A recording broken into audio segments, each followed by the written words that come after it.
For thieving. Hello, Tim. On your way home? Oh, finally. Oh, my feet ain't half numb. Something the matter, isn't there? Yeah, just a light. I noticed it's been burning for a couple of days now. Wondering if I shouldn't step in and tell them about it.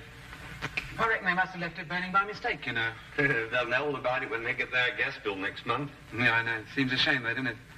Still, I don't think it'll do much harm to go and ask them if they know it's on. I hope they didn't tell you to mind your own business and pack you off. Well, I'm just going to have my pint before supper. Cheerio. Cheerio, Tim.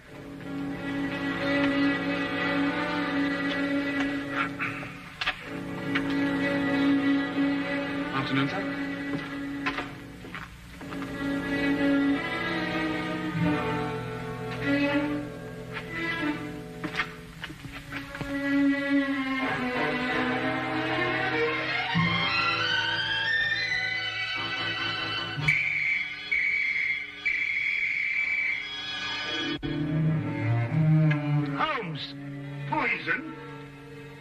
It's an Egyptian, as a matter of fact. I'd read about it before, but I'd never worked with it. That's the key part! Oh, yes, so it is. I'm sorry about that, but there doesn't seem to be anything else empty at the moment. Is nothing immune in this place? Really, Holmes, there must be something else you could have used. Oh, nothing to worry about, Watson. It's perfectly soluble. I'll have the pot washed out and ready for use by the time you come back from Regent's Park. You can save yourself the trouble. That's the last drop I'll ever drink out of that pot.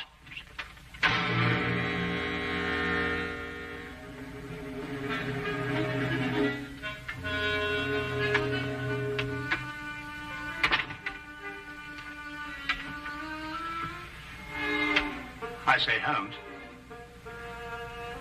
how in thunder did you know I was going to Regent's Park? Well, a simple deduction, my dear fellow. Take a look at your clothes. Oh, what's the matter with them? I might easily be going to the club in these. You're immaculate, except for those old shoes. Hmm? Oh, those. I've forgotten all about those. So I deduce that you're going to a place where you're likely to meet people, but also you're liable to scuff your shoes. The gravel paths of a public park seem to fit that perfectly. But why Regent's particularly? We're lunching at 12:30, and since it's now nearly 11, I assume that your choice of parks is limited to the most convenient one, that being Regent's, of course. Simple deduction, really. I wonder who that can be this time of the morning. Would you care to deduce it, Watson? No, I think it'd be simpler if I just open the door. Would you be Mr. Sherlock Holmes? No, but won't you come in? It's Mr. Holmes I've got to be finding. I am Sherlock Holmes, madam. Won't you be seated? I will that. Sure, I've lost a bit of my breath. Have you come far? Clean up from Chelsea, I have, sir. Well, that's a long way indeed. May I introduce my very good friend and colleague, Dr. Watson? Good morning to you. I will do. My name's Dugan, sir. Mary Dugan. No doubt you find it a bit odd having a stranger burst upon you in the height of the morning like this, but I've come from a house black with sorrow to ask your help. 'Tis the house I work in. Is there some difficulty in the house? Difficulty? Aye, and more. There's murder. Ah, murder, is it? Now, this is most interesting. Won't you go on, Mrs. Dugan? 'Tis the master of the place himself, Mr. Harringway, that's dead. Found by the bobby of our street. Filled with a dose of something with a great long name, the old man was. But surely if he was found by the police... The police? Sure, 'tis them that brings me here. They've come and rode young Mr. Vernon off to jail for committing the crime. Mr. Vernon? Aye, a strapping lad who's soon to marry Mr. Harringway's stepdaughter, Janet. I gather that you're not in agreement with the police, Mrs. Dugan. Ah, sure, that's the problem. That's what's been torturing me all through these black nights and making my life unbearable. For you see, Mr. Holmes, it was my testimony, and my testimony only, that's put Mr. Vernon in jail. It's because of what I told the police that he's sitting in this cell this very moment waiting for his time to go.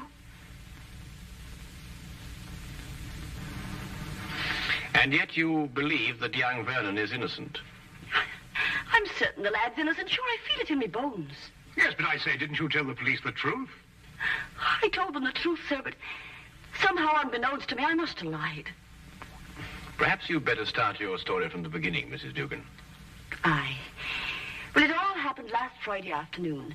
Late in the afternoon it was, for I was soon to be leaving the house, having the weekend off as I do. It would be about 5 o'clock when there was suddenly a great clatter upon the door.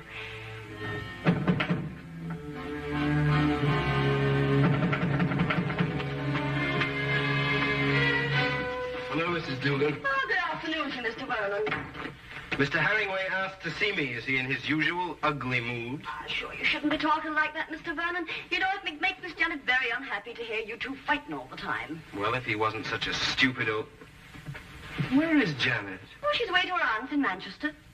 She wasn't to go until tomorrow. Oh, I know nothing of that, sir. But I can swear he put her on her way this very afternoon. I doubt if her aunt's sick again. It looks like another of his tricks to keep us apart. Well, where is he? In his study. He's asked me to show you right in. Just a minute. My coat. I forgot something.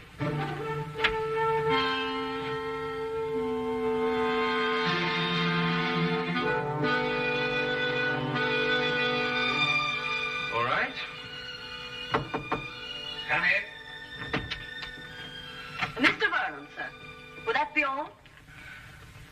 No, Mrs. Dugan. I want you to remain. Remain, sir. Just sit over there and listen to every word that's said.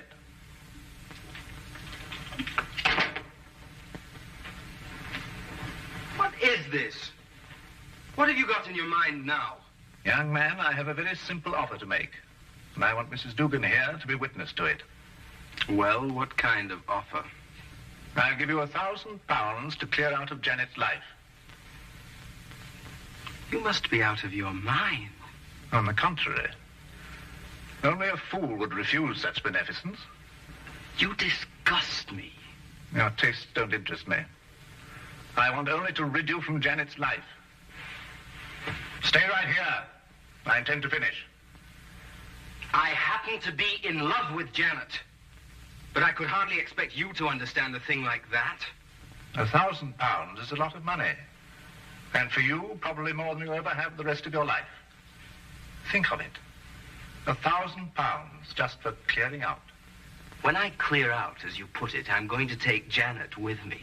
I warn you, this is your only chance to gain anything. You must always win, mustn't you? Every little thing has to be your way. Even if it means destroying your daughter's happiness. I'm not interfering with her happiness. I only want to cleanse her life of a bit of trash. You may have had her under your fist all her life, but she'll break away now. No matter what you do, Janet's going to marry me.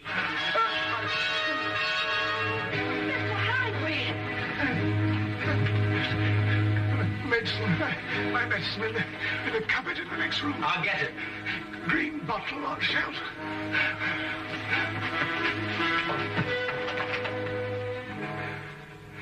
I never lose, Mrs. Dugan. I never lose. Oh, hurry, Mr. Vernon, please, hurry. Coming.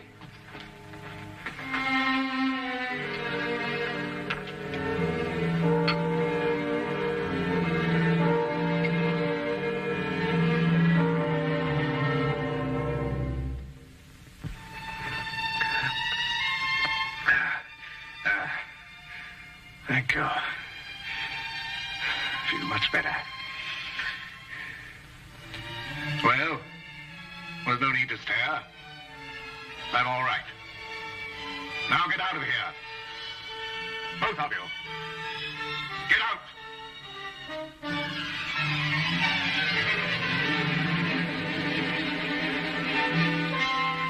Get out.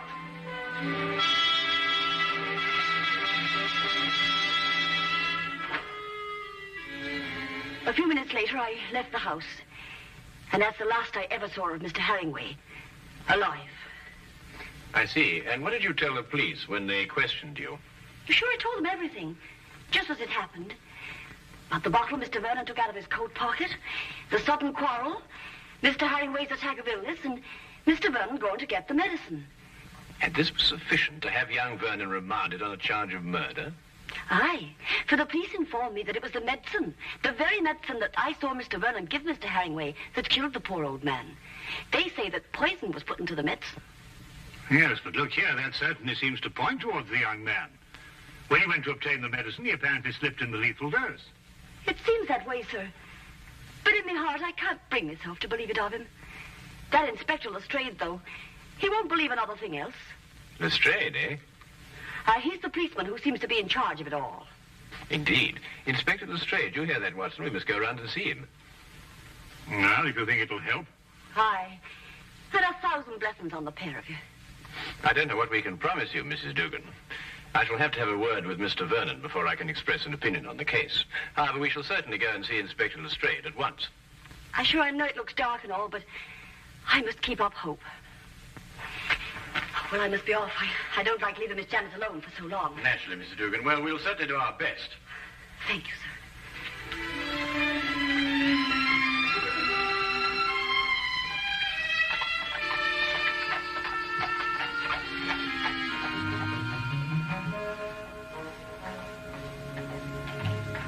I can't see any reason for it. The man is guilty. Anything you want to know, I can tell you myself. Oh, come, Lestrade. I only want to ask the young man a few questions. It's time for my lunch. You needn't come. Now, look here, Holmes. There was a very large dose of strychnine in that medicine. The only person who could possibly have put it there was young Vernon. Or Mrs. Dugan? No, she didn't have any reason to. Besides, Vernon was a chemist. He had access to all sorts of poisons. Indeed, he was a chemist. You hear that, Watson? Young Vernon was a chemist. Eh? Yes, indeed, Holmes.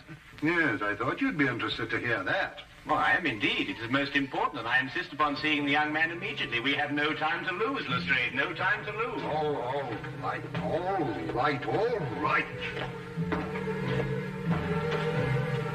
I don't see what you can possibly gain from this.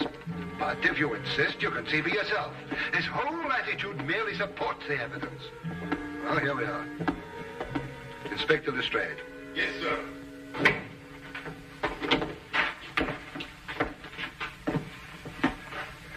Well now, Vernon. Well now, Inspector. How many times a day are you going to bring me up here and subject me to your idiotic questions?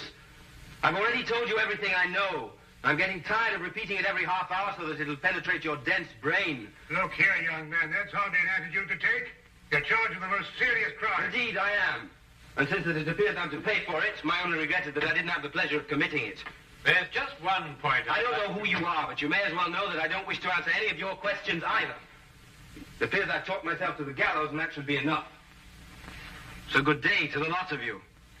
Good day to you, Mr. Vernon, and thank you very much. You've been most helpful.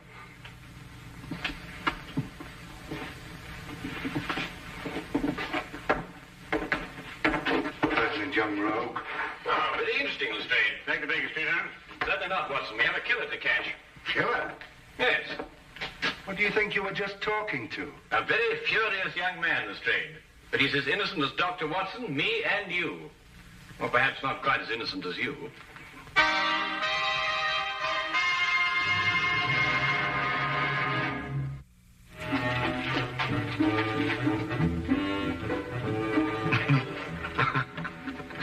What can you possibly find to be so amusing? Huh?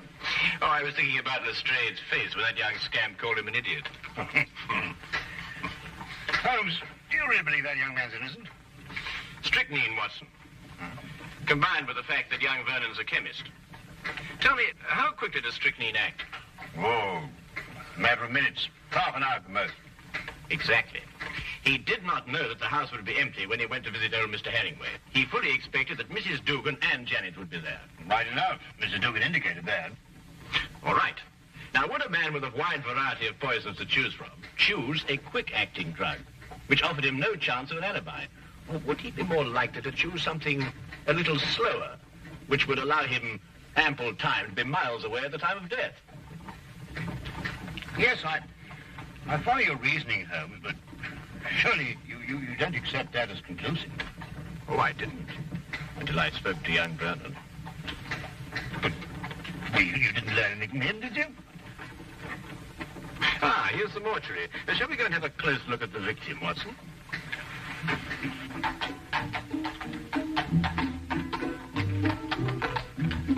Holmes asked to see the medical examiner's report, and as we prepared to enter the mortuary, he explained his theory that Vernon's violent temper didn't fit into the cold-blooded pattern of this crime.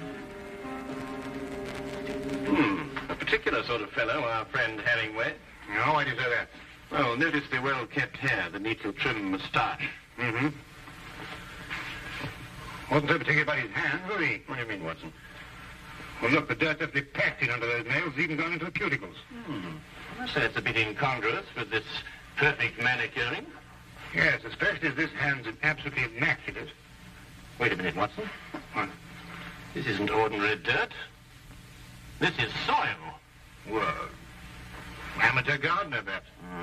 These hands never did any gardening. They display a lifelong devotion to immaculate cleanliness. And this hand obviously became dirty too near to death to be cleaned. Mr. Holmes, here's the report you asked for, sir. Oh, thank you. What are you looking at that for, Holmes? You know the cause of death was strychnine. This should interest you, Watson. Listen. The blood test indicated an extreme leukocytic state, sufficient to be diagnosed as advanced leukocythemia. Well, Mrs. Duggan said he was ill, but not to that extent.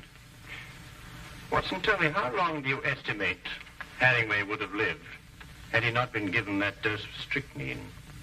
Well, it's difficult to judge with this information, but I'd say, well, certainly under a year.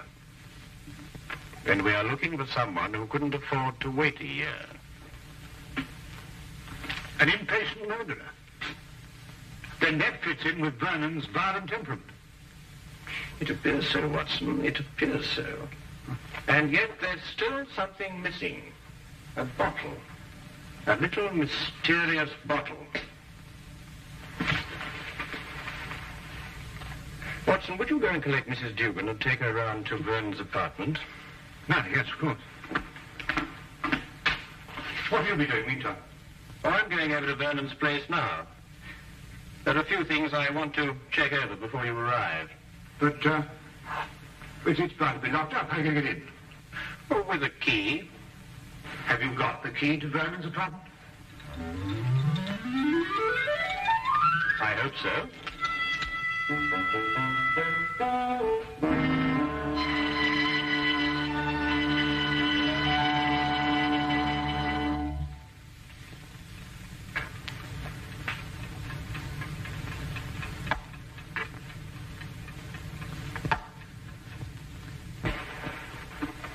We came as quickly as we could. Thank you, Watson. Do you think it's proper bursting into a strange man's apartment like this? It isn't proper in the least, Mrs. Dugan, but if we're going to help young Vernon, I'm afraid there's very little choice. What is it you want me to do? Do you believe, Mrs. Vernon, that you could identify the bottle that he took from his coat pocket on the day of the murder? Yes, I think I can. Good. Then would you mind examining these and take your choice, if any?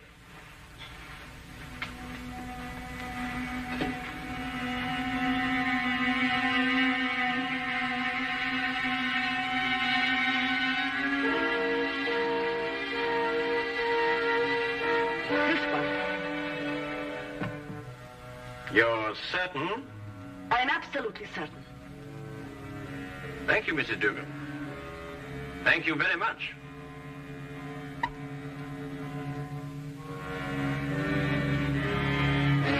Holmes. It's all right, Watson. It's quite harmless. It's oil of cloves. Oil of Mrs. Dugan, I presume that your employer was a teetotaler. Oh, he was that. There was never a drop of anything at all in the house. Hated the stuff he did. Yes, but is it important, Holmes? It's essential for young Vernon, Watson. We have now only to visit Mr. Herringway's study to forge the final link of proof against a most amazing murderer.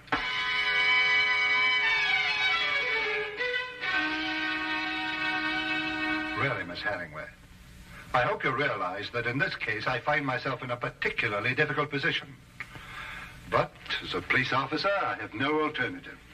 I must follow the dictates of the law. But Tom didn't do it. He couldn't have done it. It just can't be. Precisely the opinion I expressed to you this morning, Lestrade. Holmes?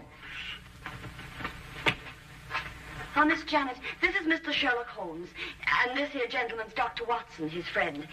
It is because of me that they're here. You see, I went to them begging for the help. Help? It was your fiancé's arrest that prompted Mrs. Dugan, I believe. I see. Sit down, please. Well, really, Holmes, why do you persist in this? I've always had the greatest respect for your ability, but in this case, well, you astound me. Oh, now, come along, Lestrade. Well, it's true. Vernon had access to poison. He was here when it was taken. And above all, look at the motive. Just look at the motive. Who else had such a motive? Who else? Inspector, you didn't know my stepfather. He was a tyrant who loved nothing, no one. His whole ambition was power, and his whole pleasure was to rule. To my stepfather, my marriage meant only a loss of power, part of his kingdom, and he fought it in every way. Life here became unbearable after I met Tom. Mrs. Dugan can testify to that. Well, 'tis true he was not a kindly man, and he did begin to get a bit odd of late. I see. There were some flowers in this room. Where are they? Flowers, sir? Holmes. Now he's interested in flowers. Petunias, perhaps? Mrs. Dugan? Why, sure, I put them out in the yard to get a bit of sunlight, sir. So dark it was in here. Then there were some flowers. Mrs. Dugan, would you be kind enough to fetch them, please? Yes, sir. Holmes, what have flowers got to do with... Watch. You know, Inspector, your difficulties in this case really must be overlooked. Do you know that you've been deliberately duped? And very cleverly, I might add. I haven't been duped at all. I've got my man. Now, you see, you were looking for a murderer, whereas, of course, there isn't one. First it's petunias. Now there's no murder. There's a body, but no murder. You see, Mr. Herringway committed suicide. There was no indication of suicide whatsoever. No message, nothing. Well, naturally there was no indication of suicide, because it was deliberately planned to look like murder. Are you serious? Completely, Miss Herringway. You see, your stepfather was more of a tyrant than you imagine. Losing you to Vernon meant losing power. And so first of all, he tried to bully him. Then he tried to bribe him. And when that failed, he tried to kill him. Mr. Herringway tried to kill Vernon? Yes, Watson. By committing suicide in such a way that Vernon would be blamed and executed for Herringway's death. The stage was set, the heart attack was feigned, and Vernon was sent to get the medicine. If Herringway took the poison himself, where did he hide the bottle? Of course, that's right. The poison acted too fast for him to dispose of the container. But he did dispose of the container, Watson. And if my theory is correct, it should be in one of the two flower pots that Mrs. Dugan is holding.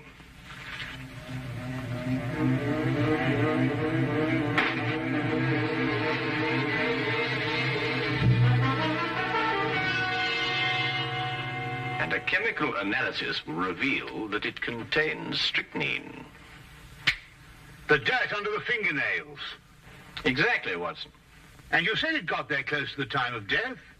Then Herringway committed suicide. Yes, Lestrade. And Tom is innocent. Go! Go! Simple. Completely. Holmes, you never did explain to me what the oil of clothes was for. Oh, you mean the mysterious little bottle that Vernon removed from his coat pocket? Yes, sir. Oh, it's really quite simple, you know. You see, Vernon stopped at a pub for a few stiff whiskies to brace himself for his interview with Herringway. But the old man was violently opposed to the use of alcohol, so he had to do something to remove the evidence from his breath. Oil of cloves is quite common for that purpose. Ah, I see. Tea? No, none for me. No, I've had some before. My digestion is not quite up to it. Your digestion? Yes, I forgot and mixed our tea with some of that rare Egyptian poison.